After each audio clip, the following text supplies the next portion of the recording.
KBH too.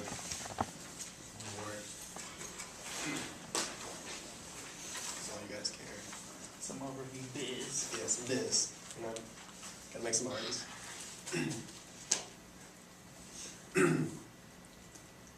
There's no answer to the space advantage. The two artists conceded that asteroids is coming down, terminally makes extinction inevitable. Graphic science or talisman in case you have to rely on science or reason.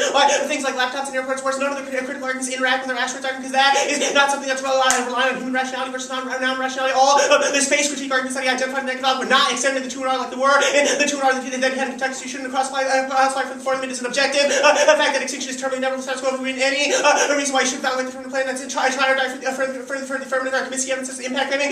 You have to say the most of lives. He says they say rational beings, but he's calling all human beings rational, not making a distinction between the rational and irrational means describing his criticism doesn't apply. The Gelb in life is a prerequisite any type of ethical attachment or value that we can predetermine into our existence, which means that our impacts are prerequisite any these types of impacts. It's pretty good in the comparison between death and all the types of ethical impacts that he makes. And you can't make ethical calculations without value and consequence. Conceded argument means that all of these arguments are crucial to determine whether or not we should embrace the state ethically, or whether or not you should ethically embrace the affirmative, whether or not there's educational value to the affirmative. We should be able to weigh the plan. He doesn't get here with enough time to are we a pretty substantive framework about how the negative just constructs a framework that arbitrarily excludes all the affirmative offense, because just think about it, any time when the negative wins the framework made, the affirmative automatically loses, because the artificial world with the negative construct is one in which the affirmative can't leverage any type of offense, because he can arbitrarily choose a world like in epistemology and ontology, or some other type of argument like methodology, and use those two arbitrarily limited affirmative offense moves the entirety of the one you wish is the one advantage the affirmative has structured against the entirety of the negative offense. They can have infinite numbers of affirmatives that automatically mean the negative win. Then concede a couple arguments that his first law is you should prioritize frameworks, is that allows for the equal provision of ground for both sides, means you should allow us to wear affirmative. Second is that's a prerequisite type of clash that is necessary to develop the education from their critical arguments, means and link towards all their education arguments, and we do have role playing good evidence. Our judgment sentence pretty good indicates the policy. Relevant research is good and it is valuable because it allows for require pragmatic change to improve the necessary system policy, making that is actually the system that's excluded in this status quo. So you should allow for a provision of policy in order to create better policies. And we have a bunch of evidence specific to immigration that nativism only occurs in the world in which we advocate the immigration system and try to pursue things like awards, but rather a pragmatic policy that tries to tinker with current system events.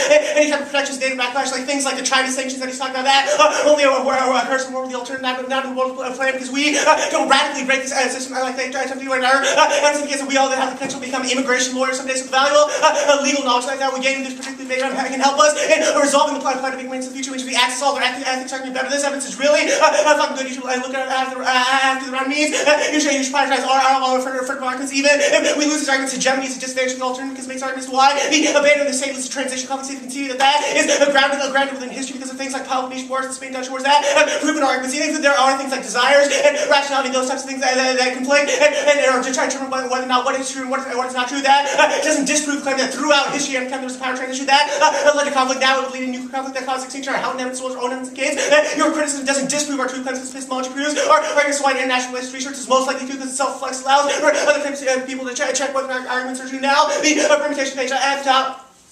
We are not the border security people that try to shoot down immigrants. We are more inclusive than status quo. We let certain people into the country. The two are not necessarily the same thing. You should try to hold the line on any type of conflation that RJ provides the 200 makes arguments why this is the root cause of exclusion. That is not relevant to our affirmative plan. We're not arguments why all immigrant exclusion is good about an argument about whether or not a certain number of immigrants should come into the country. They have no interaction with that particular exclusion because permanent fiat guarantees that we should be able to let those people in the country. Even if you exclude immigrants in other instances, one that's we're not ethically responsible for that. Two is not directly related to the affirmative plan. Things like the China sanctions that he talked about are necessarily related to the affirmative plan. He hasn't read any evidence that China sanctions will trigger or affect the U.S. transition where he says you can't permit with that. It's a fucking stupid process for one of the arguments why they would be consistent with more inclusion, more views, which is reason why they are consistent with the affirmative plan, a world in which you embrace the alternative changes, the way in which we act effectively approach immigration, and all their offense arguments about the view system. No, along with this, so why already answers his turn the case argument about all the same stuff. And he reads the Conley argument about epistemology. They might be 100% right about the Conley evidence, but in this debate, it's irrelevant. They don't get a link to their offensive social dominance and cartoons that we try to use social biology to explain the biological difference between people. We instead use it to explain universal regularities and human behavior, which is not justified in nation B. They still don't have an explanation for how their alternative spills over gender change. Yes, policy is the result of society's